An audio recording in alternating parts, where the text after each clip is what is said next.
City of Course mengadakan kompetisi storytelling yang menarik untuk generasi muda yang ada di Banda Aceh dan Aceh Besar pada Kamis 24 Agustus 2023. Acara ini dilaksanakan di bioskop mini UPT Perpustakaan Unsyah dan diikuti oleh 10 peserta dari beberapa sekolah yang ada di Banda Aceh dan Aceh Besar. Acara ini dibuka langsung oleh CEO City of Course Zamna Fauzan STCT NNLP. Para juri menilai dengan seksama setiap penampilan peserta.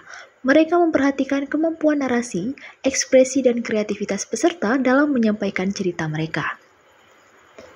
Juara pertama diraih oleh Aurelia Kimberly, perwakilan dari SMA Metodis yang berhasil memukau juri dengan cerita klasik Maling Kundang. Juara kedua diberikan kepada Alia Salsabila, perwakilan dari SMA 3 Banda Aceh yang menyampaikan cerita Purbasari. Dan juara terakhir diraih oleh Karina Ulhusna, perwakilan dari SMA 4 Banda Aceh yang memilih cerita Chandra Grana yang dikisahkan dengan sangat memikat. Lomba storytelling ini memberikan peluang berharga bagi siswa-siswi untuk mengasah kemampuan berbicara mereka. Selamat kepada para pemenang dan semoga semangat berbicara mereka akan terus berkembang.